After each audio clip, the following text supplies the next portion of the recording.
Many of us will always want to be in control of everything. Just as Dan, who has become a widower with 3 children, hopes to carry out his situation with his own strength, but since everything is out of his control, it is there that a terrible event such as his daughter's accident has to happen so that God can be his construction site. This story begins with Dan, a dentist who, after the death of his wife, has had to face daily life alone, with his children, Julie, David, and Hallie. Even though Dan burns his breakfast almost every morning, and things have been rough lately, he promises the boys they'll pull through because he'll take care of everything. One day at school, Hallie, her younger sister, tries to strike up a conversation with Isabelle, a very shy classmate, but no matter how much she talks to her, Isabelle doesn't say anything. No cortaron las orillas, ¿cómo me lo comeré? The girl has been very affected by the physical loss of her mother, since no one else knows her as she did. That afternoon the teacher tells Hallie to be patient with her father and gives her a very special letter that her mother left her before leaving. Hallie reads it and looking at Isabelle from afar, she approaches her to try to establish a conversation with her again. When offering her some candy, she does not receive it, and that is where Hallie realizes that Isabelle has a problem with her teeth that bothers her when she speaks and eats. Immediately, Hallie tries to contact her father, to see what she can do for her friend, but at that moment a ball drops on her and the communication is cut off, for which the distraught father immediately goes to the school thinking that the worst had happened to her daughter. But when she arrives she calms down to see that it was a false alarm. The calmer father listens to Hallie's request to help his friend, but he refuses, objecting that he has too much work. Hallie is extremely worried. It is evident that she will have to find money to pay for the consultation for her friend. At the same time, her older sister is also worried since she finds out that her best friend, she got pregnant by a man who does not love her.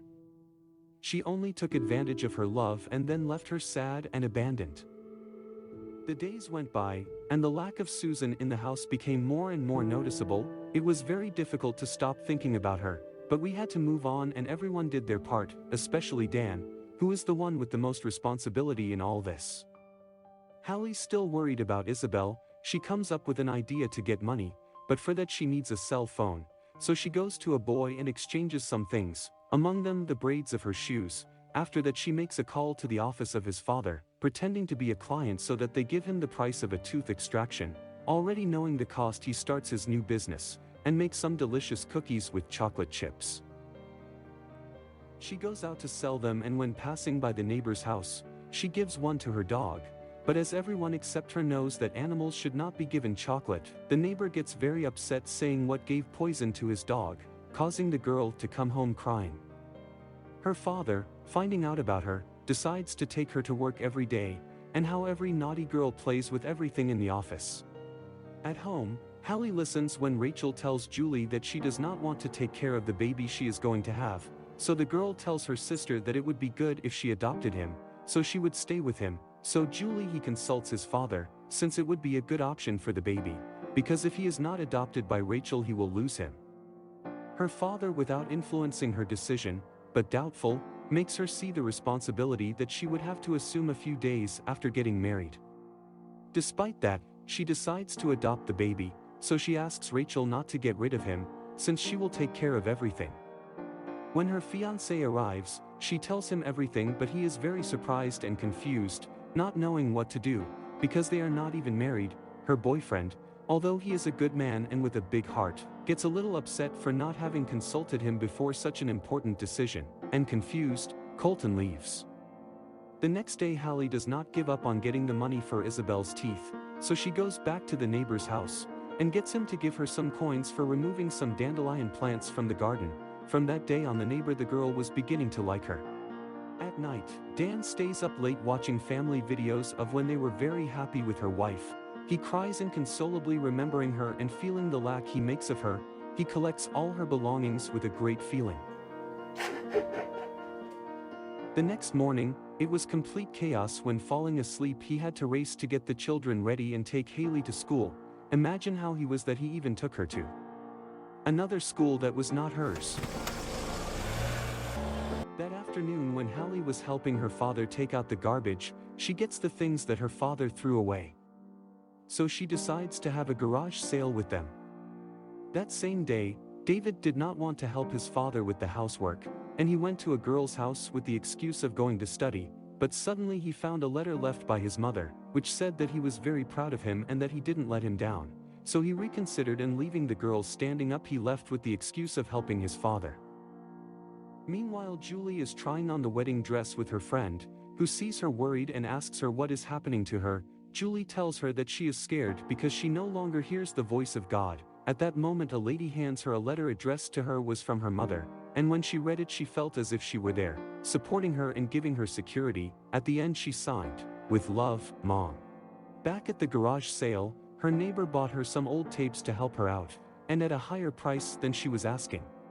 Hours passed and Hallie continued to sell, but when she goes to her father to change a ticket, she gets upset with him, seeing that he is getting rid of the dandelions that she had planted. But when Dan discovers the sales, he scolds her for not checking with him before doing so.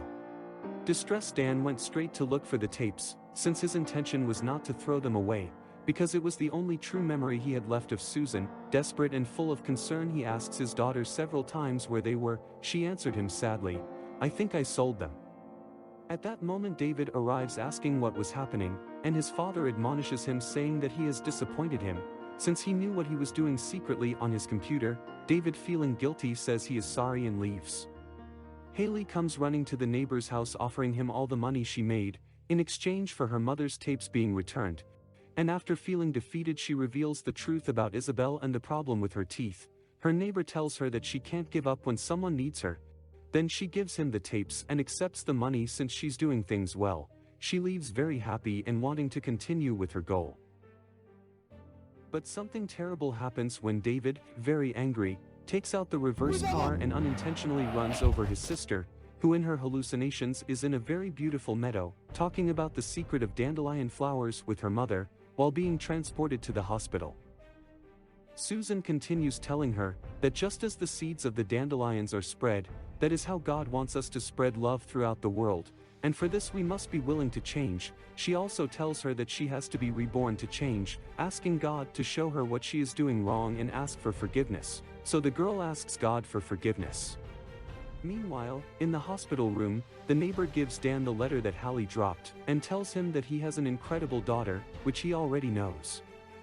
At that moment, the doctor arrives and tells them that the girl still does not respond, but they authorize them so they can see her. At Hallie's bedside, her father reads the letter that reads, "Hallie, you have brought so much joy to my life. You make me smile because I know you love God with all your heart. Keep spreading love to those in need. Remember, you can do everything in Christ who strengthens you. Go change the world and do good. With love, Mom." Immersed in tears, Dan apologizes to God for wanting to be everything to them, but he recognizes that he couldn't and that now he needs God, so he implores him not to take his little daughter.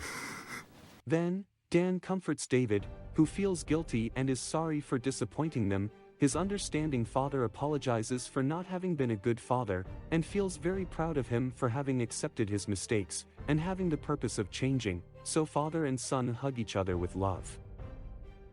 On the other hand, Colton finally, with a strong and affectionate hug, shows Julie that he is willing to support her in her decisions, while Hallie comes out of the coma. Sometime later, on Julie's wedding day, Dan reads the letter that Susan left him. In it he reminded him of the day they got married. He also told him that when he delivered his daughter at the altar, not to leave her alone because she would always need him. Continues reading, that she knows that Dan will make David a good man, and she also wrote to him to continue encouraging Hallie, since she has a great heart for the Lord, and to spread joy and love wherever she goes, and since she does not will be there to help him, God is more than enough and will help him with everything. At the end it reads, "I love you all very much and can't wait to be with you again. See you soon, Susan." This is the summary of a Christian movie called Hallie. Click here and don't miss the next story.